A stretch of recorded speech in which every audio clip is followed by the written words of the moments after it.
Welcome back. Salman ખાનના ઘરે firing મુદ્દે TV9 પાસે સુપર એક્સક્લુઝિવ માહિતી છે।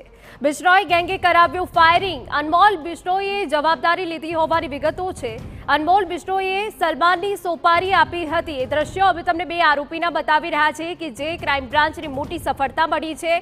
આરોપીને ભુજના માતાના મઠ પાસેથી દબોચી લેવામાં આવ્યા છે અને તે બાદ આ પૂછપરછમાં ખુલાસો થયો છે। લોરેન્સ બિશ્નોઈ ગેંગે ફાયરિંગ કર્યું હોવાનો આરોપીની પૂછપરછમાં ખુલાસો થયો છે। બિહારના બંને શૂટર્સને સલમાનના ઘરે ફાયરિંગ કરવાની જવાબદારી આપવામાં આવી હતી।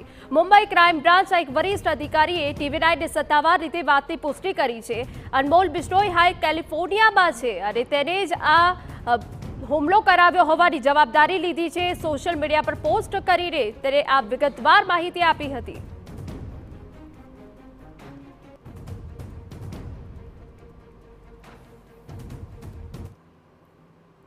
તો જે આરોપી હતા એ ભુજના માતાના મઠ પાસેથી ક્રાઇમ બ્રાન્ચે દબોચી લીધા છે। ત્યારે અન્ય શું વિગતો સામે આવી રહી છે અમારા સંવાદદાતા યુનુસ ગાઝી વધુ વિગત આપી રહ્યા છે। યુનુસ, તમારી પાસેથી જાણવા માંગીશું, આરોપી સીધા ગુજરાત આવ્યા, ભુજ પાસેથી ક્રાઇમ બ્રાન્ચની મોટી સફળતા મળી, હવે કયા સમયમાં મુંબઈ લઈ જવામાં આવશે અને ગુજરાત આવવાનો મકસદ શું હતો એ સૌથી મોટો અહીંયા સવાલ થાય।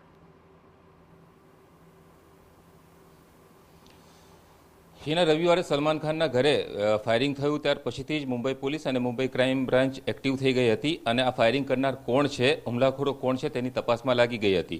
સલમાન ખાનના ઘરની આસપાસના જેટલા પણ CCTV ફૂટેજ હતા તેની ચકાસણી કરતા બાઇક પર સવાર જે બે હેલ્મેટધારી યુવકો હતા તેઓ આ ફાયરિંગમાં સામેલ હોવાની પુષ્ટિ થઈ હતી અને ત્યારબાદ તેઓનું પગેરું મેળવવાની કવાયત શરૂ કરવામાં આવી હતી અને તે સાથે જ તેઓ અલગ અલગ જગ્યાઓ પર જ્યાં જ્યાં પણ ગયા તે તમામ સ્થળોના જે CCTV ફૂટેજની ચકાસણી કરતા કરતા આ પગેરું ગુજરાત સુધી પહોંચ્યું હતું। મુંબઈ ક્રાઇમ બ્રાન્ચની એક ટીમ સતત તેઓને ટ્રેસ કરી રહી હતી। સૌપ્રથમ જે આ બંને ફાયરિંગ કર્યા બાદ બાઇકને એક ચર્ચ પાસે છોડી દીધી હતી અને ત્યારબાદ તેઓ એક રિક્ષા ભાડે કરી હતી અને ત્યારબાદ તેઓ જે બાંદ્રા રેલવે સ્ટેશન સુધી પહોંચવા માટે પણ એક રિક્ષા લીધી હતી અને ત્યાર પછી તેઓએ સાંતાક્રુઝ સ્ટેશન જવા માટે એક રિક્ષા ભાડે કરી હતી અને ત્યારબાદ ટ્રેનમાં ચડી ગયા હતા।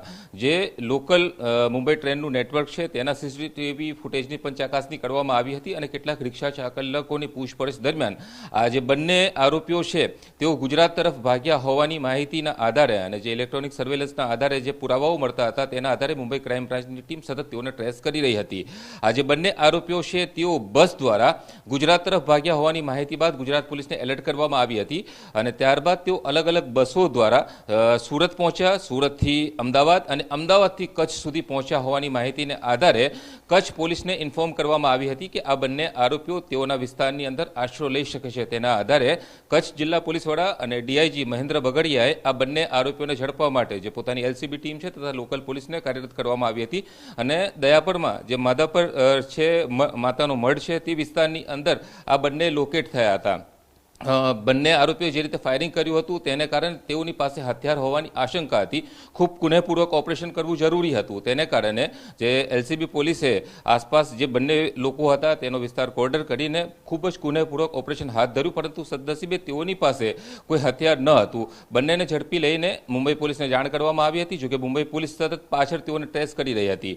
વિક્કી ગુપ્તા અને સાગર નામના આ બંનેની પ્રાથમિક પૂછપરછ દરમિયાન એ પુષ્ટિ થઈ ચૂકી છે કે સલમાનના ઘરની બહાર ફાયરિંગ કરનાર આ એ બે શખ્સો હતા। ફાયરિંગ કર્યા બાદ તેઓએ જે રિક્ષા ચાલકોની મદદથી લોકલ ટ્રેનમાં પહોંચ્યા અને લોકલ ટ્રેનની મદદથી જે ખાનગી લક્ઝરી બસ હતી તેઓની અંદર સવાર થઈને ગુજરાત સુધી પહોંચ્યા હતા। મુંબઈ પોલીસે જે રીતે ભીસ વધારી હતી તેનાથી બચવા અને ધરપકડથી બચવા માટે જ તેઓ ગુજરાતમાં પહોંચ્યા હતા। તેઓને લાગતું હશે કે કચ્છ જેવા અંતરિયાળ વિસ્તારની અંદર તેઓ પહોંચી જશે તો મુંબઈ પોલીસથી અને જે તેઓનો પીછો કરી રહી છે પોલીસ તેઓથી બચી જશે, પરંતુ મુંબઈ પોલીસ સતત કાર્યરત હતી અને ગુજરાત પોલીસ અને મુંબઈ પોલીસ અને મુખ્યત્વે કચ્છ પોલીસ અને કચ્છ પોલીસ વડા મહેન્દ્ર બગડિયા સાથે જે કોઓર્ડિનેશન હતું તેના ફળ સ્વરૂપે આ બંને આરોપીઓને મોડી રાત્રે પકડી લેવામાં આવ્યા છે। આ બંને આરોપીઓની હાલ પૂછપરછ કરવામાં આવી રહી છે। તેઓએ બાઇક જે ઉપયોગ કર્યો હતો તે એક જગ્યા પર છોડી દીધી, તે ક્યાં છે, ફાયરિંગ કરવામાં જે હથિયારનો ઉપયોગ કરવામાં આવ્યો હતો તે હથિયાર ક્યાં છે અને તેઓને કોનો કોનો સપોર્ટ હતો। લોરેન્સ બિશ્નોઈ ગેંગ જે ફાયરિંગ છે તેની જવાબદારી લીધી છે અનમોલ બિશ્નોઈએ એક ટ્વીટ કરીને એક્સ પર જે પોસ્ટ કરીને તેને આ ફાયરિંગની જવાબદારી લીધી હતી અને સલમાન ખાનને ચમકી આપી હતી કે આ એક ટ્રેલર છે અને ભવિષ્યમાં આનાથી પણ મોટો હુમલો થઈ શકે છે. હવે આ બંનેને આજે જ મુંબઈ લઈ જવામાં આવશે અને ત્યારબાદ તેઓનું ઇન્ટ્રોગેશન કરવામાં આવશે અને અન્ય કાયદાકીય પ્રક્રિયા અનુસરવામાં આવશે. હિના, બિલકુલ યુનુસ, ખૂબ અગત્યની જાણકારી આપે આપી છે.